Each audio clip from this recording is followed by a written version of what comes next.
Hello everyone and welcome to my channel. In this video, we are going to learn how to make a kimono jacket with beautiful 3D appliques.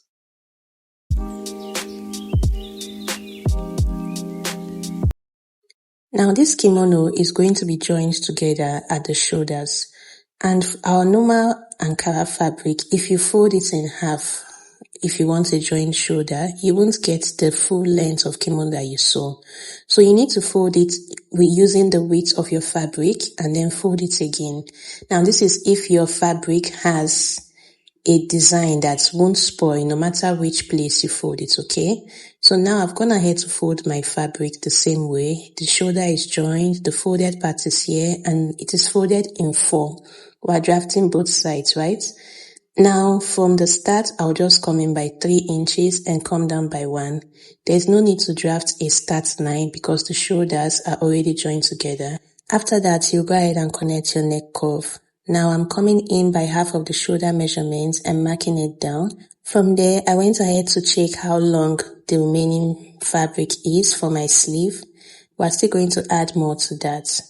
Now on the length of sleeve, I came down by how wide I want my sleeve to be. I'm using 10 inches, but I still reduced it because I didn't want the sleeve to be that wide. I wanted it to be a bit fitted.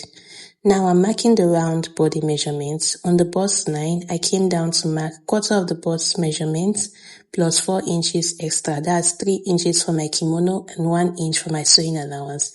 And I connected it to the sleeve. Now while drafting, my camera stopped recording and I was not aware, but I'm going to be using a lining for this kimono, so I went ahead to redraft this on the lining. So just like we did, I marked our neck curve, connected our sleeve width. I came in for the full body measurements by quarter of the bust measurements plus 4 inches extra. So that same measurement is what I'm going to mark all the way from the bust points down to the end of the fabric. So as you all can see, I folded the end because this is a full length kimono. But we're going to cut it all the way down since the measurement is the same from the top to the end. Now here I went ahead to cut out the neckline and notch the midpoint, and after that I went ahead to cut out the kimono.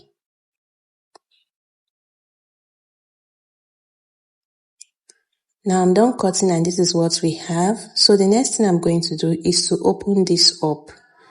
Now as you all can see, this is how I'm going to open it up. We're going to make sure that the two sides are separated.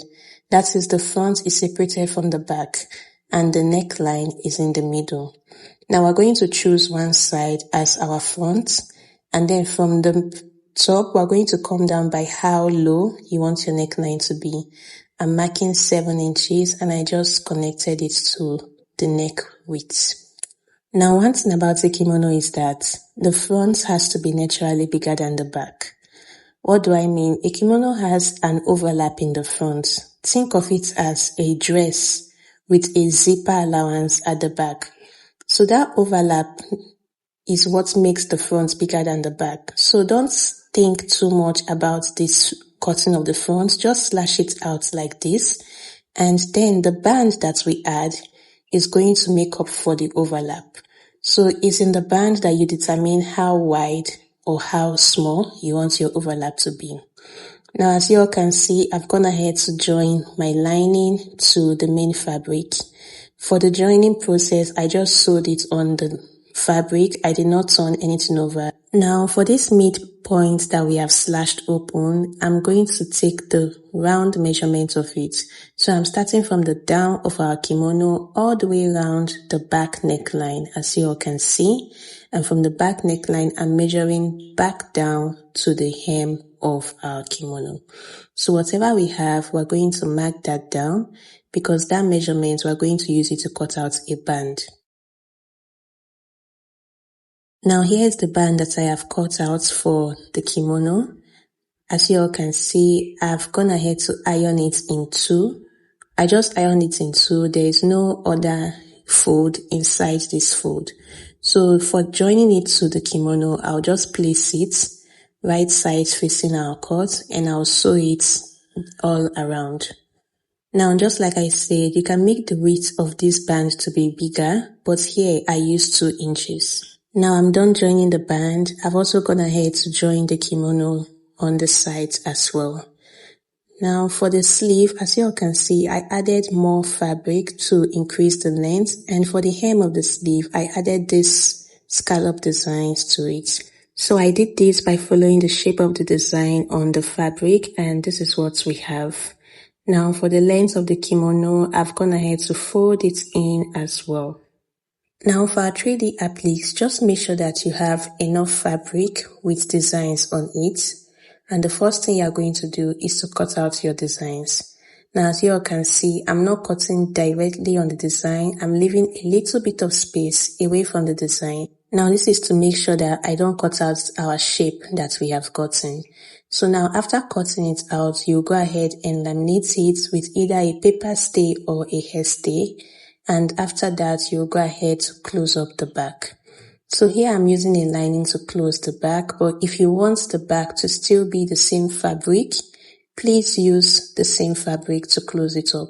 So I'm using a hemming gum to attach them, and when I attach them, I'll go ahead and iron them together. Okay. So I'm done joining it to the lining. I also went ahead to run a stitch on the edge just so that I can secure this. Now these stitches also help to highlight these appliques that we have made. I also went ahead to make small pieces of applique, which I'll be using to decorate the body of the kimono with this. Now here is my kimono after decorating. You can see how I attached it. It is looking beautiful. I also attach press-on buttons on the inside of the kimono so that my client can be able to close this up if she wants to. Now I know that the explanation on how to make a 3D applique in this video is a bit rushed, but don't worry about that. I made a separate detailed video on that, which I'll be attaching to my description tab. The video is not so long, so don't worry about that.